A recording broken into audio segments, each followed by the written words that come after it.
Who here has ever met a sheep before in real life? Actual sheep, like real sheep. What were those sheep like? They were noisy. Smelly, that comes to mind. Very soft. Yeah, we're very soft?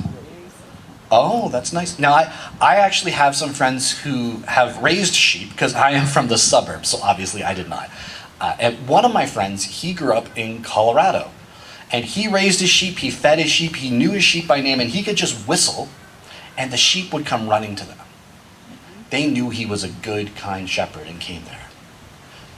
But I also have a pastor friend, and he helped raise sheep too. He was finishing the sheep. That means they had already been raised for a bit, and they would graze on his grass. And we went over, he invited us over because one of them had some lambs. And he knew that Jen loves baby animals because Jen is a human being. Of course we love baby animals. So we went over to see the baby animals, and I have to tell you, these were the meanest sheep ever.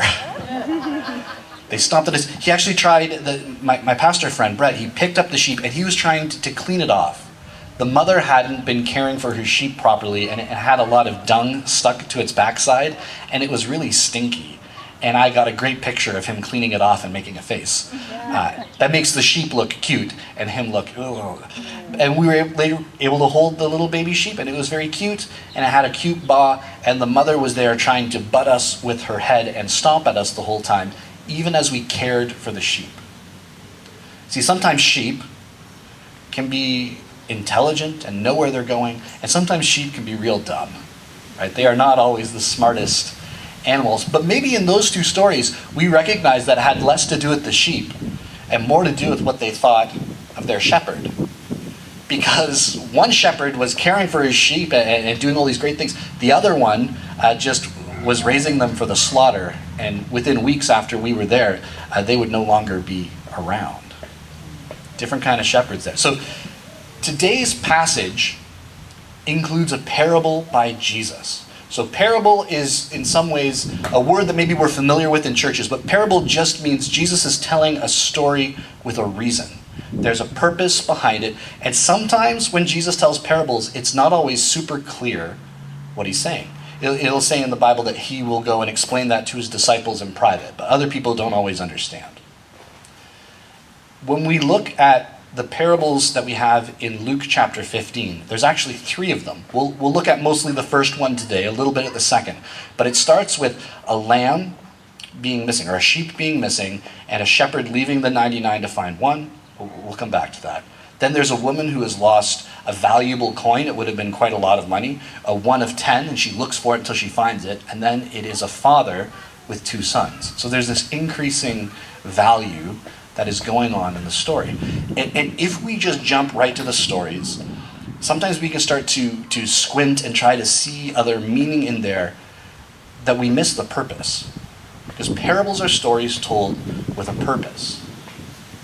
So when we look at Luke 15, right at the beginning, we get what the purpose is. Jesus had people gathering around him. He was eating at their tables. You would go to someone's house, you would eat at their table. That would kind of mean that you approved of them in some ways, right? That they were your friend. That's how you show if you're a friend or not. You would actually go to their house, or you'd have them over. So he was doing that with people that are listed in this passage as sinners and tax collectors. Are any of you tax collectors here? We have weeded them out of our presence. Any sinners here, right?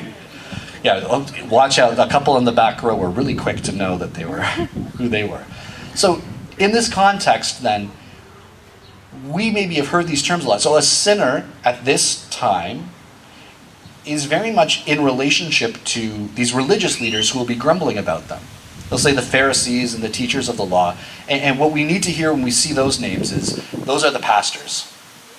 Those are the pastors and the religious leaders. And in fact, those would have been normally the heroes in a lot of stories. But in this story, and what's happening in Luke, they aren't, because they are looking at Jesus and they see him meeting with people that they would define as sinners, which includes tax collectors. The reason you wouldn't like tax collectors is obvious to many of us, but also it's because you were of a people group that were conquered by Rome, and you are participating with the conquerors, with this invading army, to collect money to go and support that invading army. So you were working with the enemy in your own land, in some ways against your own people, it was seen. Now, sinners are just going to be people who can't keep all of the rules. Maybe in this passage, think of sinners kind of as a bit more of the simple, normal, everyday folk who realize that life requires us to sometimes get our hands actually dirty in ways that they come up with these religious rules. You just weren't allowed to do all of those things. So the people who'd be seen as sinners would probably be looking at the religious leadership a little more skeptically, thinking like, look, you guys have it all together. You are a bit better off. You're better educated.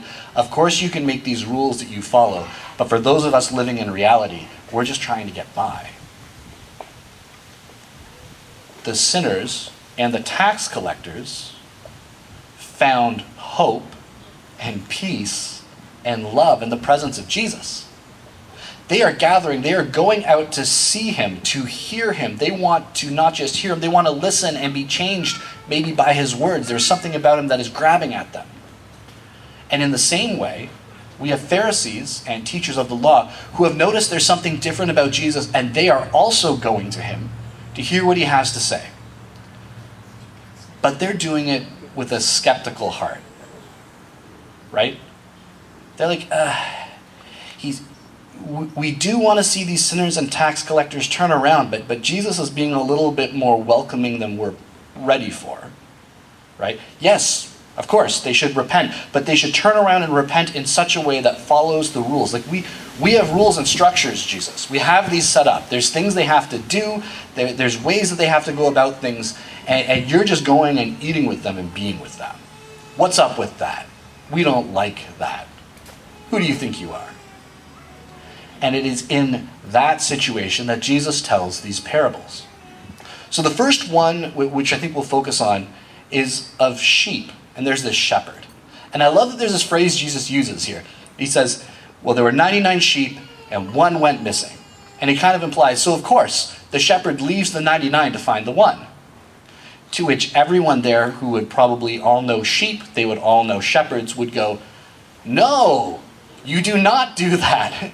One sheep is not important. The 99 are important. You do not leave the 99 to find the one. This is a mistake. So the shepherd shows lack of wisdom here in that he's leaving the 99. The 99 seem to be okay in his eyes. He doesn't say he's leaving them with someone. I don't know if there's a hierarchy of sheep. This sheep is in charge, not this other sheep. He's leaving them, and he's going to go and search. And there's no timeline for this. It says he searches until he finds that one. And we don't know why that one has left. But what is the shepherd's response when he finds that one? It's joy. It's not just joy. He goes and he picks up that sheep. Maybe he doesn't trust it to follow him back. He picks up the sheep lovingly. He carries that sheep back to the 99 to restore his flock. To restore the one to the 99, to restore the 99 to that one. And then it says he calls all of his friends. I always think it's funny. Whenever I read the word calls, I don't know why, I'm imagining him getting out a cell phone. That is obviously not what's happening. I don't know how you do that in those days. You have to call it. But he calls his friends together so that they can go and celebrate. Because he had 100 sheep. He had lost one for a bit, and he's found it again. And he is just so happy. And Jesus says that's what it's like well, he used the word heaven. That's what it's like in the kingly courts of God. People are so happy when one returns back. Now, all the teachers of the law, all the Pharisees would agree with that story. We do want one back. But that one knows what it did. Right? See, the trouble for us is when we look at this story, it's easy to go and to look and be like, okay, Jesus welcoming sinners, Jesus welcoming tax collectors, sure, like, you know, those religious people should know better.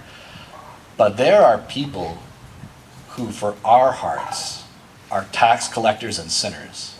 And if we're honest, we're not particularly welcoming to them, are we?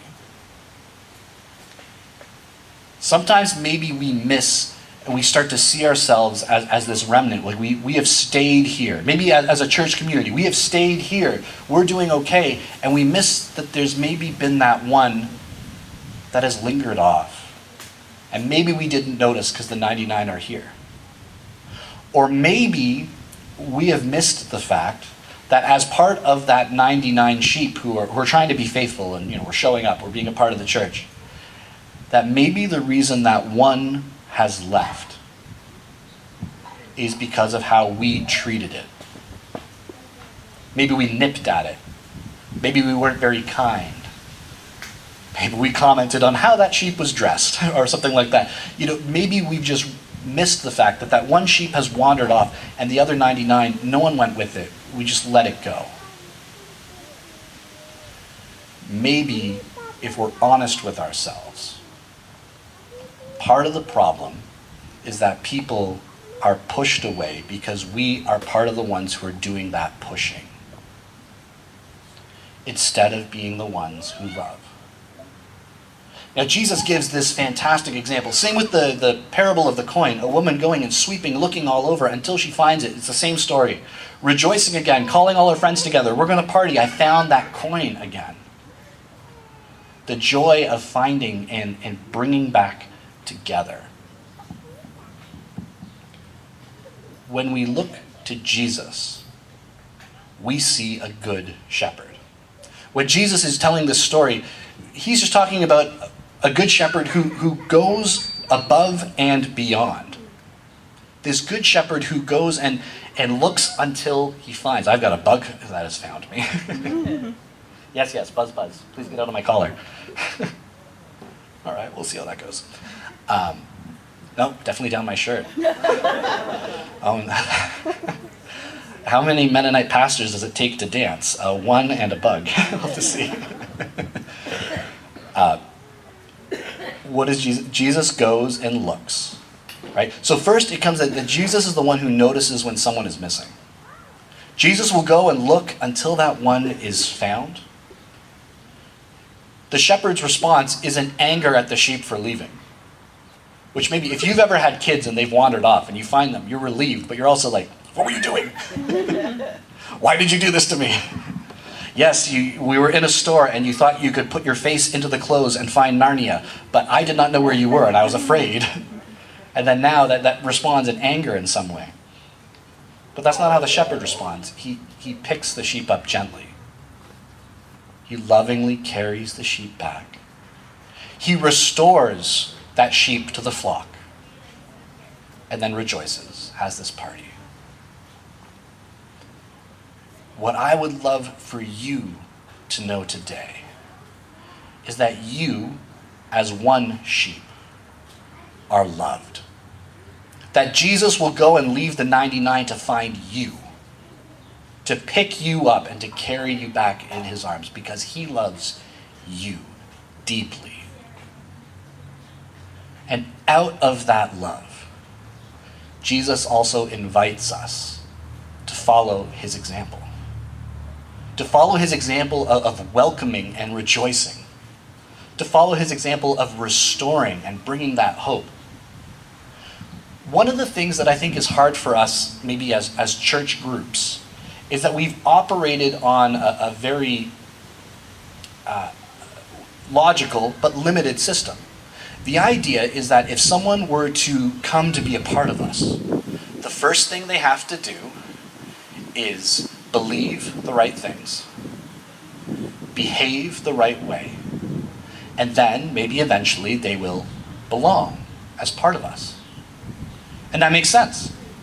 That's how we keep people until they go through these right orders. But when we look to Jesus, whenever Jesus is interacting with people, when Jesus is interacting in this story ahead of time, before he tells his parable, what is it that the sinners and the tax collectors experience? They experience belonging first. They experience this love first. And then Jesus is going and having meals with them, and he is inviting them in some ways to then just participate in being alongside him. And then belief comes along the way as they have been loved and belonged, as they have been lovingly invited to participate alongside. Belief comes later. And we operate most often as churches and as Christians on an opposite level to the way that Jesus does.